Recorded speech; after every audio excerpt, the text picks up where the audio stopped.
16 point থেকে 9 number math দেখেন। 9 number math আপনাদের বলছে কি যে একটি সমবাহু ত্রিভুজের অভ্যন্তরস্থ একটা বিন্দু থেকে, কি বলছে ফার্স্টে আপনারা আগে বুঝলেন, একটা সমবাহু ত্রিভুজ, যেটা একটা সমবাহু ত্রিভুজ। সমবাহু ত্রিভুজ মানে কি সবগুলা বাহু সমান, ঠিক আছে। ধরেন আমার এই এ বি সি এই একটা ত্রিভুজ, এই ত্রিভুজটা সমবাহু মানে প্রত্যেকটা বাহু আমার সমান। এই সমবাহু ত্রিভুজের অভ্যন্তরস্থ একটা বিন্দু, অভ্যন্তরস্থ মানে হচ্ছে ভিতরে, ভিতরের একটা বিন্দু, ঠিক আছে, একটা বিন্দু। এই বিন্দু থেকে তিনটির উপর অঙ্কিত লম্বের দৈর্ঘ্য যথাক্রমে 6, 7, 8। তিনটির উপর বলতে কি তিনটা রেখার উপর, কথা বলছেন, A B B C A C, তিনটা রেখার উপরে অঙ্কিত লম্ব। অঙ্কিত লম্ব মানে হচ্ছে এই যে অঙ্কিত লম্ব, মানে এখান থেকে এদের উপরে লম্ব হবে আপনার দেওয়া আছে। ধরেন একটা হচ্ছে আপনার 6, একটা হচ্ছে 7 সেন্টিমিটার, একটা হচ্ছে 8 সেন্টিমিটার। এদের উপর বুঝতে পারছেন? এতটুকু বুঝলে এরপরে হচ্ছে দেখেন আপনারা বলছে কি এবার বলছে যে ত্রিভুজটার বাহুর দৈর্ঘ্য আর ক্ষেত্রফল নির্ণয় করো। বাহুর দৈর্ঘ্য মানে কি এই যে বিসি এবি বা এসি যে কোনো একটা বাহুর দৈর্ঘ্য, একটা বাহুর দৈর্ঘ্য বের করলে আমার তিনটা বাহুর দৈর্ঘ্য এসে পড়বে, কারণ এটা সমবাহু। সমবাহু মানে সব বাহু সমান, যে কোনো এক বাহুর দৈর্ঘ্য পেলে কাজ হয়ে যাবে। আর বলছে পরে ক্ষেত্রফল নির্ণয় করতে। এখন আপনার প্রথম কাজ হচ্ছে এখান থেকে যে কোনো একটা বাহুর দৈর্ঘ্য বের করা। এখন বাহুর দৈর্ঘ্য বের করতে হলে প্রথমে আপনি একটা কাজ করবেন, সেটা হচ্ছে এই যে মাঝখানে যে পয়েন্টটাকে মিলিত হয়েছে না, এই পয়েন্টের সাথে আপনি এই এ কে কানেক্ট করে দিবেন। তারপর এই পয়েন্টের সাথে আপনি বি কে কানেক্ট করে দিবেন। আবার এই পয়েন্টের সাথে আপনি এখানকার এই সি কেও কানেক্ট করে দিবেন। দিলে এবার একটু খেয়াল করেন, আপনি সি কে কানেক্ট করে দিবেন। দেওয়ার পরে আপনি হচ্ছে যে প্রান্তটা এই সবগুলো জিনিস মিলিত হলো, যে এই পয়েন্টটা, এই পয়েন্টটাকে নাম দেন ও পয়েন্ট, ঠিক আছে, ও পয়েন্ট হিসেবে নাম দেন, বা আপনি যে কোনো কিছু দিতে পারেন। আর এদিকে আপনি হচ্ছে কতগুলো এই যে ইয়ের সৃষ্টি হয়েছে না, তো এগুলোকে আপনি ধরেন এটাকে ডি, এটাকে ধরেন ই, এটাকে ধরেন এফ দিলেন, কোনো প্রবলেম নাই। এখন একটু ভালোভাবে বুঝবেন একটা জিনিস দেখেন, ধরেন আমার এতটুক আর এতটুক নাই, তাইলে আমার এ এই মাঝখানের পয়েন্ট ও, এই পয়েন্ট বি, এই যে এটা একটা ত্রিভুজের মতো হয়ে গেছে না। আবার একই ভাবে এ ও সি, এই যে এতটুকু একটা ত্রিভুজ হয়ে গেছে না। আবার একই ভাবে বি ও সি, এতটুকু একটা ত্রিভুজের মতো হয়ে গেছে না। এখন একটু আপনি এই বি ও সি ত্রিভুজটার মধ্যে খেয়াল করেন, এই যে এটা একটা লম্বের মতো না? লম্ব মানে কি এটা অনেকটা উচ্চতার মতো কাজ করতেছে না? এখন যেহেতু উচ্চতা, আর আমরা ত্রিভুজের ক্ষেত্রফলের একটা সূত্র জানি, হাফ ইন্টু ভূমি গুণ উচ্চতা, তাহলে এই হচ্ছে আমার ভূমি, এই হচ্ছে আমার উচ্চতা। আমি কি এখানে এই ত্রিভুজটার ক্ষেত্রফল বের করতে পারবো না? মানে ছোটটা যে বি ও সি। একই ভাবে এ ও সি এর মধ্যে যে 6 এটা এটার উচ্চতা, একই ভাবে এ ও বি এখানে এই যে ডি যে 8, এই 8 এটা এটার উচ্চতা। কথাটা বুঝতে পারছেন? এখন আমি করব কি, আমাদের তো বাহুর দৈর্ঘ্য আমাদের জানা নাই, তাই বাহুর দৈর্ঘ্যটাকে আমরা ধরে নিব। তো শুরুতেই লিখবেন ধরি বাহুর দৈর্ঘ্য। বাহুর দৈর্ঘ্য কি কি আছে আমার? এবি আছে, সবগুলো তো সমবাহু, তাহলে এবি সমান বিসি সমান এসি ইকুয়াল টু আমরা ধরে নিতেছি কোন সমস্যা আছে? এ ধরে নিলাম, যে কোনো একটা কিছু এ ধরে নিলাম। এখন আমাদের কাজ হবে কি, একটু খেয়াল করেন, আমরা এ ও বি ত্রিভুজের ক্ষেত্রফল বের করব, এ ও সি বের করব, বি ও সি বের করব। তাহলে শুরুতেই লিখবেন ত্রিভুজ এ ও বি, এ ও বি এর ক্ষেত্রফল সমান কি হবে? হাফ ইন্টু ভূমি গুণ উচ্চতা। ভূমিটা তো হচ্ছে আমার বাহুর দৈর্ঘ্য, তাহলে বাহুর দৈর্ঘ্য হচ্ছে এ ইন্টু উচ্চতা হচ্ছে আমার 8 থাকলো। এখানে একটু খেয়াল করে দেখেন, 2 একে 2, 4 দুগুণে 8, 4 আর এ যদি গুণ করি তাহলে 4a। কোন প্রবলেম আছে এখানে? 4a, এটাকে আপনি হচ্ছে বর্গ দাঁড়ান, আপনার এখানে 6, 7, 8 এগুলো কি দিছে? সেন্টিমিটার দিছে, তাহলে এটাকে হচ্ছে আপনি এই বাহুর দৈর্ঘ্য এটা সেন্টিমিটার, আর যেহেতু ক্ষেত্রফল তাহলে বর্গ সেন্টিমিটার দিয়ে রাখবেন। একই ভাবে আমাদের ত্রিভুজ এ ও বি হয়েছে, এখন আমরা ত্রিভুজ এ ও সি টা বের করব। তাহলে লিখবেন ত্রিভুজ এ ও সি এর ক্ষেত্রফল। ত্রিভুজ এ ও সি এর ক্ষেত্রফল কত হবে? হাফ ইন্টু ভূমি গুণ উচ্চতা কত? 6, তাহলে 2 একে 2, 3 দুগুণে 6, আর 3 আর এ গুণ করলে 3a বর্গ সেন্টিমিটার। একই ভাবে আমরা যদি এখন বি ও সি টা বের করি, তাহলে লিখব ত্রিভুজ বি ও সি এর ক্ষেত্রফল হাফ ইন্টু ভূমি গুণ উচ্চতা কত এখানে? 7। এখন 7 টা 2 এর সাথে কাটাকাটি যায় না, 7 আর a আর 2 হচ্ছে ভাগাকার আছে, তাহলে জিনিসটা এইভাবে লেখা যায় 7a/2। দেখা যায় সুন্দরভাবে লিখতে পারলাম, এত বর্গ সেন্টিমিটার। এখন একটু খেয়াল করে দেখেন, আমার এই ত্রিভুজটা তো একটা সমবাহু ত্রিভুজ, তাই না? এই সমবাহু ত্রিভুজের একটা নিজস্ব ক্ষেত্রফলের সূত্র আছে না, √3/4a², এটাতে নিজস্ব ক্ষেত্রফলের সূত্র।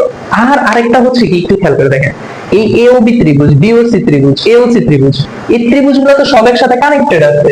তো আমার এই তিনটা ত্রিভুজের ক্ষেত্রফল আমি যদি যোগ করে দিই তাহলে কিন্তু আমি এবিসি ত্রিভুজের ক্ষেত্রফল পেয়েছি, ঠিক না? যোগ করে দিলেও পেয়েছি। তাহলে এখন একটু খেয়াল করে দেখেন, তাহলে আমরা এখানে একটা জিনিস বলতে পারি যে শর্ত মতে আমাদের এই যে এই 4a প্লাস এই ক্ষেত্রফল 3a প্লাস এই আর একটা ক্ষেত্রফল 7a/2 এরা প্রত্যেকের সমান হচ্ছে ত্রিভুজ ABC এর ক্ষেত্রফল, ত্রিভুজ ABC এর ক্ষেত্রফল।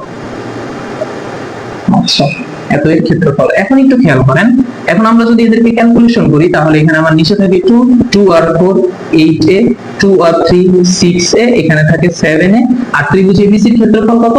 √3/4a²। কোন সমস্যা আছে এখানে? কারণ এই পুরোটার ক্ষেত্রফল একটা সমবাহু ত্রিভুজের ক্ষেত্রফলের সূত্র আরামসে শেষ হয়ে গেল। এখন এখানে খেয়াল করে দেখেন, 2 আমার এখানে ভাগাকার আছে, ওদিকে গেলে গুণ হয়ে যাবে। 8 আর 6 কত হয় বলেন, যোগ করেন। 8 আর 6 কত হয়? 14। 8 আর 6 14, 14 আর 7 কত হয়? 21।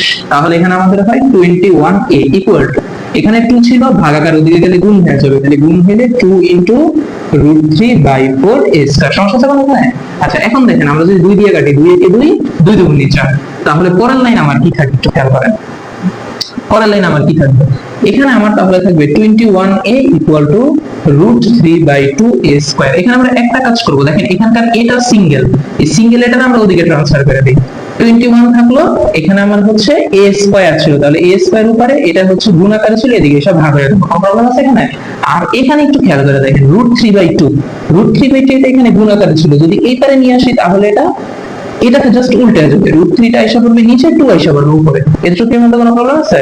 আচ্ছা, এখন দেখেন এটার উপরে 2, এটার নিচে 1, মানে জিনিসটা হচ্ছে অনেকটা এরকম যে a²/a1। এখন আমাদের ভাগের রুলসটা কি?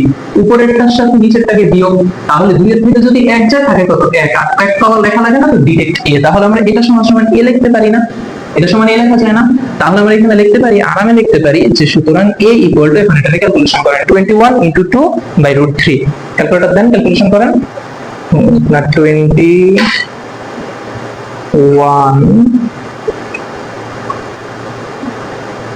* 2/√3। হ্যাঁ, আপনার অ্যান্সারটা আসছে হচ্ছে 24.248, যেরকম আসছে 24.248।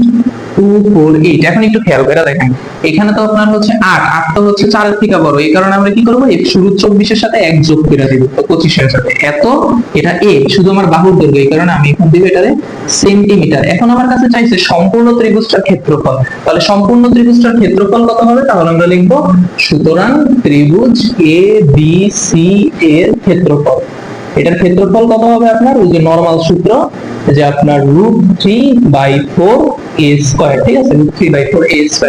তাহলে √3/4 * a², মানে এই পুরোটার উপরে স্কয়ার, 24.25 হোল স্কয়ার। তাহলে আপনার এই পুরোটা আপনি ক্যালকুলেশন করেন, ক্যালকুলেশন করলে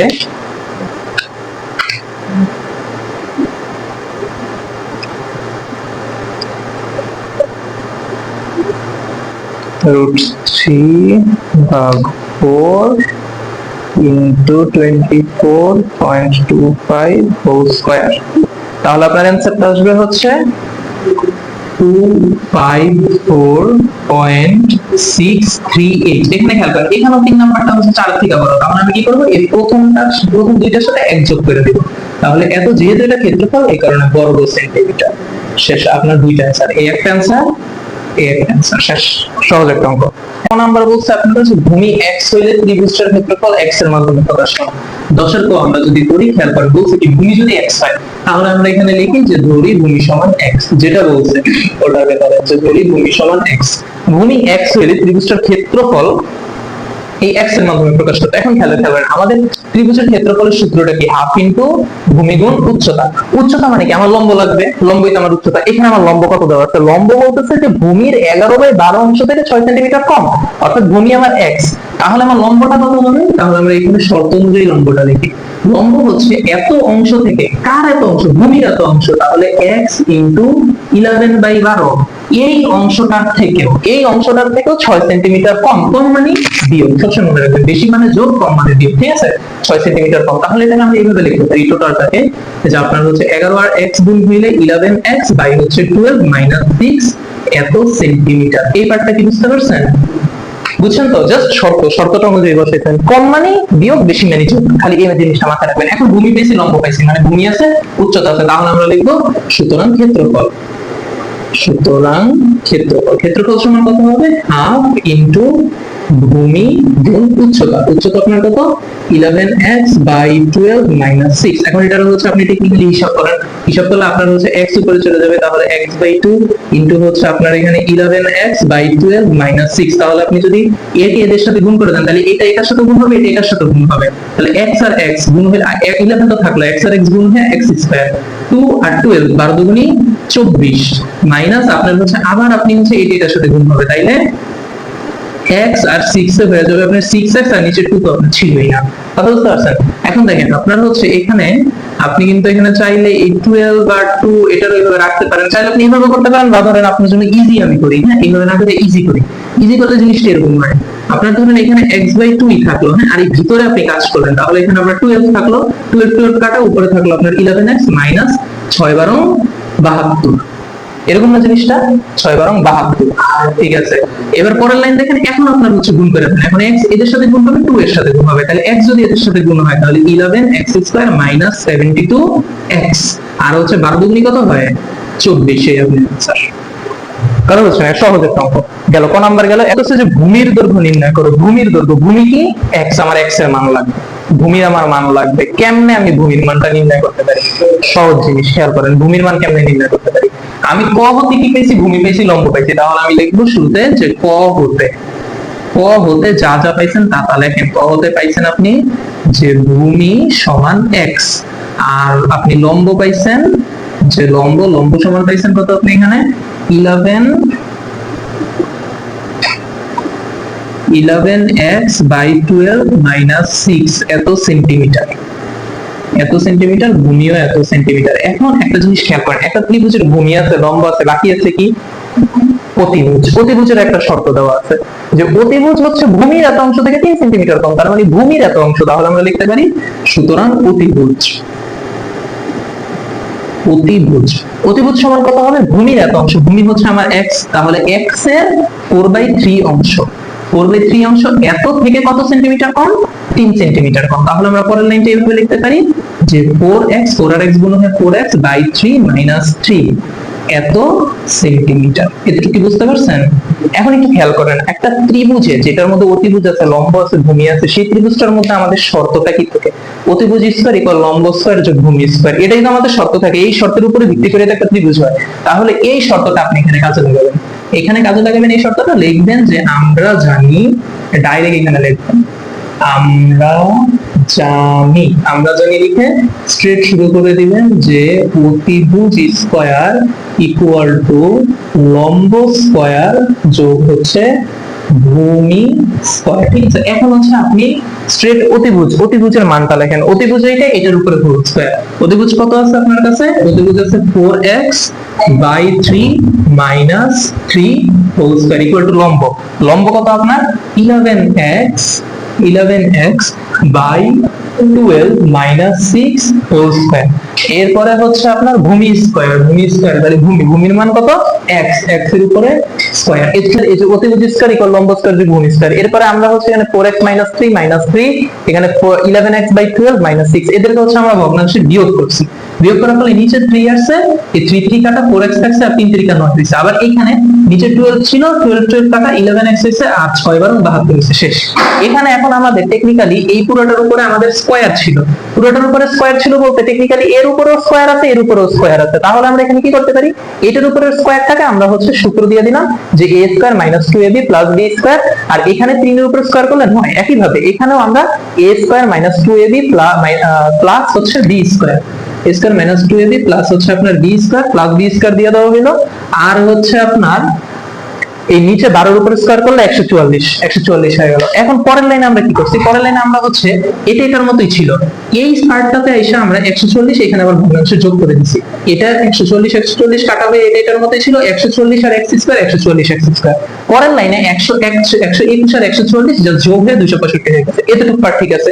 এখানে 140 ভাগ ছিল, এখানে এসে গুণ হইছে, 9 দিয়ে 140 টা কাটাকাটি করলে 16 থাকে। এখন 16 এর পরের থেকে আমরা এখানে দেখি, 16 এর পরের থেকে এখানে আপনার হচ্ছে 16 ইনটু 16 যদি হয় তাহলে আপনার থাকে হচ্ছে 256 x স্কয়ার মাইনাস 72 আর 16 যদি আমরা করি যে 72 ইনটু 16 তাহলে আপনার থাকবে হচ্ছে 1152 x প্লাস 81 আর 16 যদি আমরা করি তাহলে আপনার থাকবে হচ্ছে 1296 ইকুয়াল টু এখানে যা ছিল তা 265 x square minus 1584 x plus হচ্ছে 5184 গেল। এখন হচ্ছে আমরা এখানে বড় কোনটা 265, তো 265 রে এইটারে রাখবো, রাখে এগুলো সব অন্যদিকে নিয়ে মাইনাস করে দেব। তাহলে আগের থেকে এখানে ছিল 265 x square minus 1584 x plus 5184 আর এগুলা এদিকে এসে পড়বে টোটালি। তাহলে এটা প্লাসটা এদিকে এসে মাইনাস হয়ে যাবে, যে 256 x স্কয়ার মাইনাসটা হয়ে যাবে প্লাস 1152 x প্লাস এটা প্লাস ছিল এটা হয়ে যাবে আপনার মাইনাস, মাইনাস হয়ে এটা হবে আপনার 1296 ইকুয়াল টু 0। এটুকুর মধ্যে সমস্যা আছে? এই হাত দেখেন। আচ্ছা, এখন আপনি হচ্ছে এটা ক্যালকুলেশন করে ফেলেন। তাহলে এখানে আপনার 265 থেকে যদি 256 যায় থাকে হচ্ছে আপনার 9, তাহলে 9x স্কয়ার, এখানে মাইনাস 1584, এখানে হচ্ছে প্লাস 1152। তাইলে এই 1152 1584 থেকে যদি যায় তাহলে আপনার এখানে থাকবে কত, 1584 মাইনাস 1152 আপনার থাকবে হচ্ছে 432 x, আর এটা হচ্ছে প্লাস এটা হচ্ছে মাইনাস। তাহলে প্লাসই থাকলো 5184 থেকে, 5184 থেকে যদি বিয়োগ যায় আপনার 1296, না না না এটা তো যোগ বিয়োগ হচ্ছে। তাহলে আপনার এখানে থাকবে 3888 ইকুয়াল টু 0।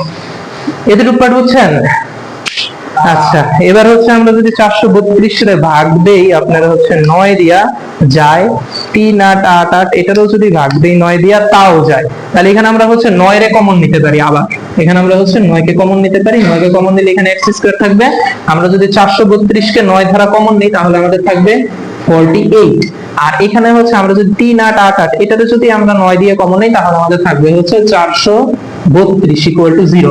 তাহলে পরের লাইনে আমরা এখানে করতে পারি কি x square minus 48x plus হচ্ছে আপনার 432 ইকুয়াল টু 0। এখন আমরা এটার মিডল টার্ম করি। দেখেন হ্যাঁ, এখন তো মিডল টার্ম করি না, এই মাত্র মিডল টার্মে আসলাম।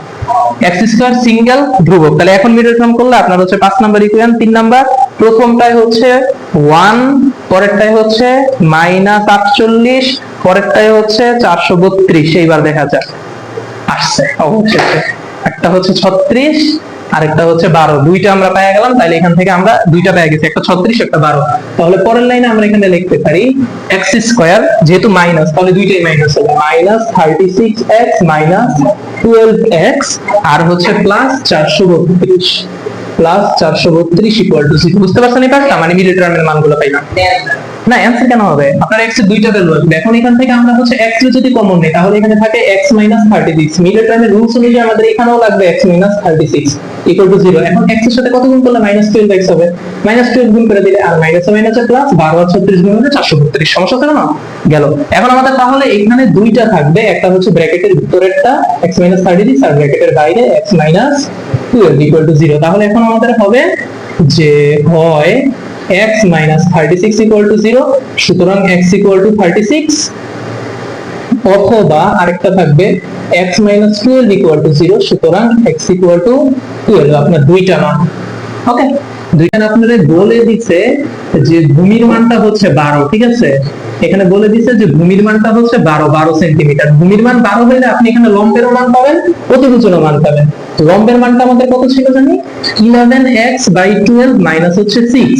এখন আমরা শুধু x এর জায়গায় মানটা বসিয়ে দিব। x এর মান কত হবে, 11 ইনটু x এর মান হচ্ছে আপনার 12 বাই হচ্ছে 12, তাহলে 12 কাটা মাইনাস 6। এখন 11 এর থেকে আপনি যদি 6 চাই থাকে কত, শুধুমাত্র 5, তাহলে আপনি লম্ব পাইলেন 5 সেন্টিমিটার।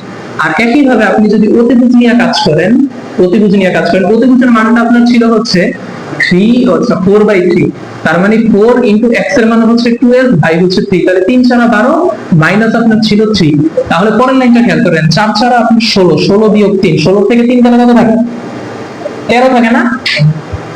4 4 16, 16 থেকে 3 গেলে 13 থাকে, ঠিক আছে। তাহলে এটা হচ্ছে আপনার অতিভুজ, ঠিক আছে, অতিভুজ পাইছেন, লম্ব ভূমি পাইছেন, তারপরে হচ্ছে আপনি লম্ব পাইছেন, অতিভুজ পাইছেন।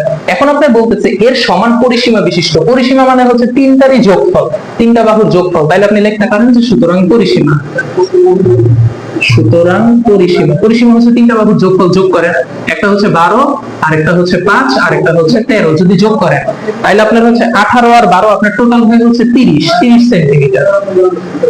এই হচ্ছে আপনার পরিসীমা 30 সেন্টিমিটার। এখন আপনার লাস্ট কোশ্চেন বলছে কি যে এর সমান পরিসীমা বিশিষ্ট সমবাহু ত্রিভুজের ক্ষেত্রফল নির্ণয় করা।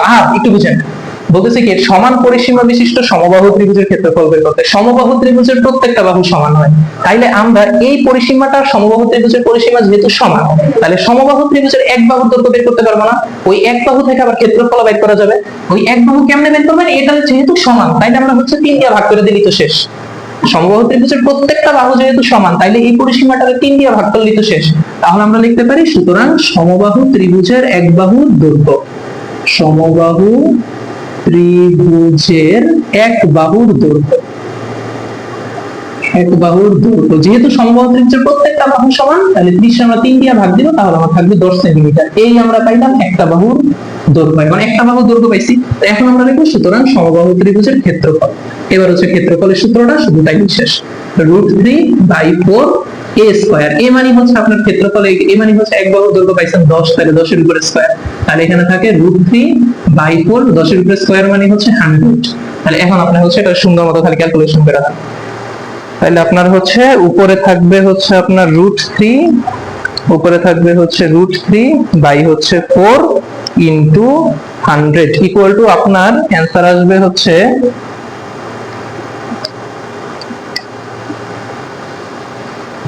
43.30 বর্গ সেন্টিমিটার। এই আপনার অঙ্ক শেষ, অ্যান্সার শেষ।